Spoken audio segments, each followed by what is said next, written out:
Nesse vídeo eu vou te explicar por que a sua memória não é algo confiável e por que esta é uma verdade libertadora. Ninguém pode entrar duas vezes no mesmo rio, pois quando nele se entra novamente, não se encontra as mesmas águas e o próprio ser já se modificou. A primeira vez que eu ouvi essa frase foi na minha faculdade, eu fiz faculdade de filosofia, e essa é uma frase de Heráclito, um filósofo pré-socrático. Quando ele disse essa frase, ele quis dizer o quê? Que a gente não entra duas vezes no mesmo rio, atribuindo isso à mudança da vida, o nosso fluxo contínuo. Quando eu ouvi isso pela primeira vez, logo eu associei com memória. Se nem você, nem o rio são os mesmos, então a memória do que aconteceu também não é a mesma. Porque ao contrário do que muitas pessoas acreditam, a nossa memória não é um arquivo exato das coisas que nos aconteceram. E veja bem, como terapeuta, eu valorizo e entendo a importância que a infância tem para nós. Como dizem, a infância é o chão que a gente vai pisar a vida inteira. Só que as memórias que você tem hoje de coisas que aconteceram com você na infância foram registradas, em primeiro lugar, por um cérebro infantil sem experiência de vida, sem arquivos para poder compartilhar e interpretar aquela situação. Então imagine que seu pai chegou na sua casa depois do trabalho e você foi correndo até ele, abraçar ele, só que ele não deu muita bola para você e foi tomar um banho e tal. Dependendo de como você estava naquela situação, aquilo te marcou de um jeito ou de outro, porque muitas vezes a memória que você tem da infância, uma coisa que te marcou muito na sua infância, ela não se deve exatamente pelo que aconteceu, mas pela emoção que isso gerou em você. Então é importante a gente observar o que? Emoção é algo instável. A criança pode oscilar o seu lado emocional se ela dormiu bem, se ela não dormiu, se ela estava com fome, se ela estava entediada, e ela vai muitas vezes ficar marcada por um acontecimento, não só pelo acontecimento em si, mas pela emoção que aquele acontecimento causou nela. Então, voltando a esse exemplo que eu dei, pode ser que naquele dia a criança entendeu, meu pai não gosta de mim. E isso tenha ficado marcado nela não por acontecimentos, mas por emoções que um único acontecimento gerou nela. Outra coisa importante da gente entender é o seguinte, a cada vez que você revisita uma memória, você a reinterpreta. Então, como eu disse, a memória não é um arquivo fixo de algo que aconteceu. Ele é como se fosse uma história que está sempre sendo reescrita.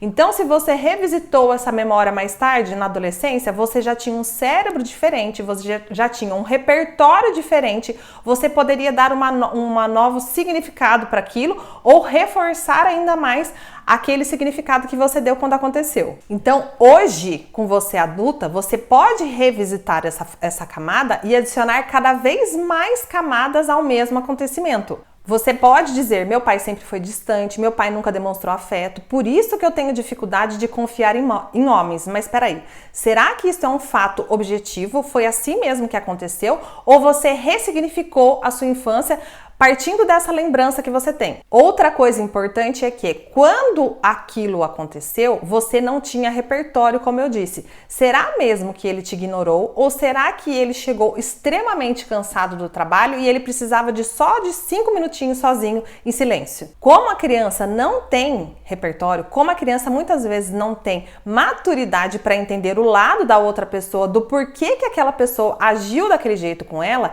muitas vezes vai fixar uma memória baseada em uma emoção que ela não é fidedigna à relação que tinha ali entre pai e filha. Então, perguntas que a gente pode se fazer é: será mesmo que ele nunca demonstrou afeto? Ou será que eu estou baseando todo o meu relacionamento em apenas uma memória que eu registrei de quando eu era criança? Isso não quer dizer que você mente sobre as suas memórias. Isso quer dizer que você está sempre reconstruindo e adicionando camadas às coisas que você tem gravadas na sua memória. Então, memória não é um arquivo, é uma história que está sempre sendo reescrita à medida que você amadurece, à medida que você vai aumentando o seu repertório. E por que eu disse no começo do vídeo que essa é uma verdade libertadora? Porque grande parte das dificuldades que você vive hoje vem da sua autoimagem, de como você se enxerga dentro da sua história, o que você merece, o que você é capaz. Só que esta autoimagem foi formada ao longo dos anos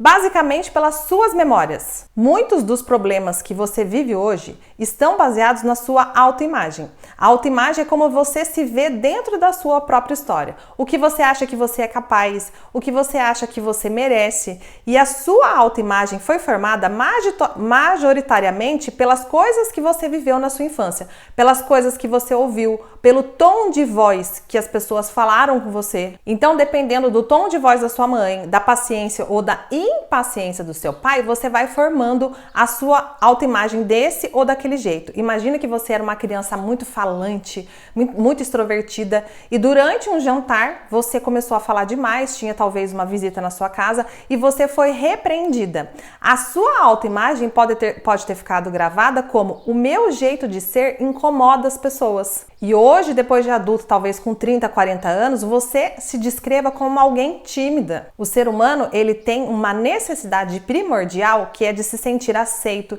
de se sentir pertencente a algum grupo. Então, quando ele é criança, ele vai modulando as ações dele de acordo com o que ele recebe dos outros. Quando alguém diz pra você que uma boa menina faz isso, quando você faz alguma coisa e você percebe que seus pais ficaram felizes, tudo isso vai modelando a sua autoimagem, a sua personalidade. A criança não sabe quem ela é, ela descobre isso através do olhar dos adultos à sua volta. E o que ela grava não é o fato em si, mas é o sentimento que aquele fato gerou nela. Então, se a sua vida é uma história que você está escrevendo, assim como a sua memória, você pode reescrever, você pode ressignificar as coisas que aconteceram com você, não negando os fatos do passado, mas dando para esses fatos um novo peso, um novo olhar. Por exemplo, você pode dizer que você nunca recebeu o carinho da sua mãe. Só que você pode olhar para isso como: minha mãe sempre teve dificuldades para demonstrar afeto. Talvez ela tenha sido criada em um lar que ela não recebeu isso,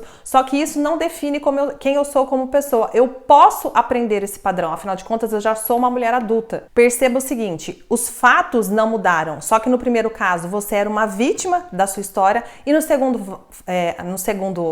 segunda leitura você é a pessoa agente. Aqui age, aqui busca a própria cura. Então, se você quer aprender a reescrever a sua história, eu ensino sobre narrativa, sobre autoimagem no meu curso Roteiro de Vida. Tem um link aqui na descrição.